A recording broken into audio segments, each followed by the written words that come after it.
আলু দিয়ে মাংসের পাতলা ঝোল খেতে কার না ভালো লাগে বলুন। গরম সাদা ধোঁয়া ওঠা ভাত ও তার সাথে মাটনের পাতলা ঝোল। রবিবার বা ছুটির দিনে এই রেসিপিটি জাস্ট জমে যাবে। নমস্কার দর্শক বন্ধুরা, রিয়াজ কিচেনে সবাইকে স্বাগত জানাই। তাহলে রেসিপিটা শুরু করি। প্রথমে আমি 750 গ্রাম মাটন নিয়েছি। এরপর এর মধ্যে দিয়ে দিলাম আমি গোলমরিচের গুঁড়ো। এরপর দিয়ে দেবো টক দই। টক দই দেবার পর আমি হাফ চামচ মতো নুন দিয়ে দেবো। নুনটা এখন দিয়ে দিলাম। এখন মাংসটা খুব ভালো করে মেখে নেব এবং আধ ঘন্টা ঢাকা দিয়ে রেখে দেবো। এরপর আমি রান্নাটা শুরু করব। তো প্রথমে রান্নার জন্য আমি নিয়েছি মশলাগুলো একবার দেখে নিই। আদা, রসুন, পেঁয়াজ এবং কাঁচা লঙ্কা। এরপর একটি মিক্সিং জারে আমি প্রথমে রসুন, আদা, কাঁচা লঙ্কা দিয়ে দেবো এবং খুব ভালো করে একটা পেস্ট বানিয়ে নেব, ঠিক এইভাবে।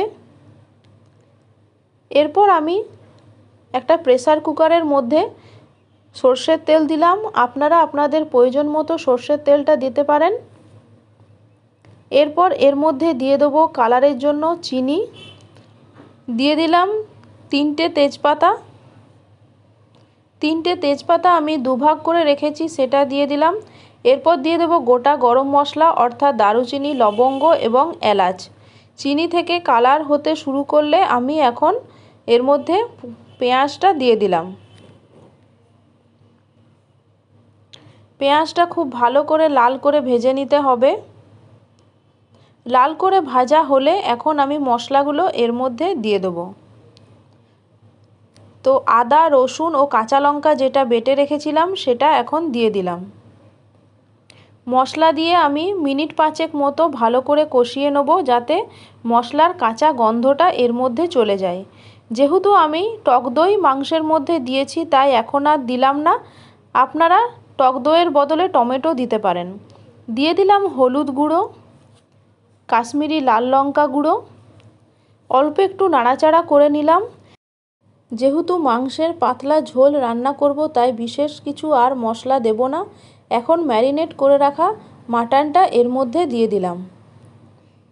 অর্থাৎ এর মধ্যে নুন ছাড়া জিরে গুঁড়ো, ধনে গুঁড়ো এসব কিছুই দেব না। আপনারা চাইলে দিতে পারেন, আমি এখানে জিরে গুঁড়ো, ধনে গুঁড়ো দেব না।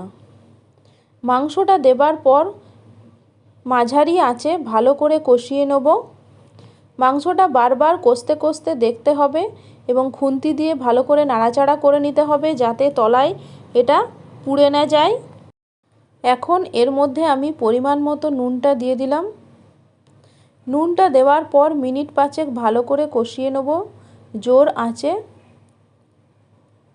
এরপর আঁচটা মিডিয়াম রেখে এখন আমি কেটে রাখা আলুটা এর মধ্যে দিয়ে দেবো। আপনারা চাইলে ভাজা আলু এখানে দিতে পারেন।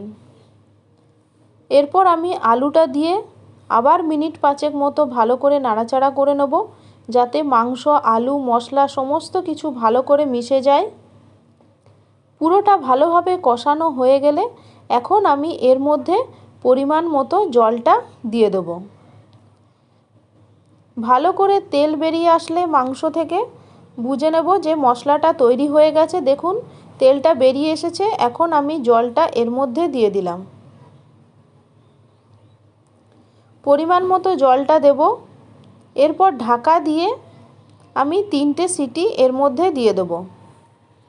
তবে আলু দিয়ে খাসির মাংসের পাতলা ঝোল একবার রান্না করে দেখুন, আপনাদের অবশ্যই ভালো লাগবে।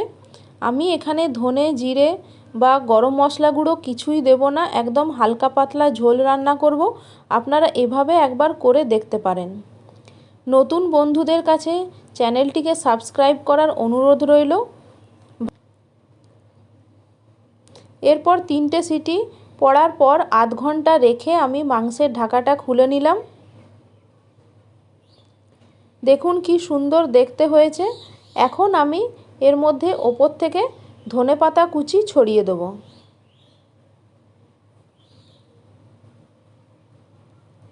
ধনেপাতা কুচি দেবার পর অল্প একটু নাড়াচাড়া করে নেব।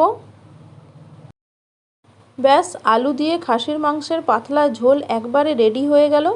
ভালো লাগলে লাইক, শেয়ার এবং চ্যানেলটিকে সাবস্ক্রাইব করতে ভুলবেন না ইউটিউবের দর্শক বন্ধুরা, এবং ফেসবুকের দর্শক বন্ধুরা ভালো লাগলে লাইক, শেয়ার এবং পেজটিকে অবশ্যই ফলো করে দেবেন। আজকের মতো এখানেই শেষ করছি।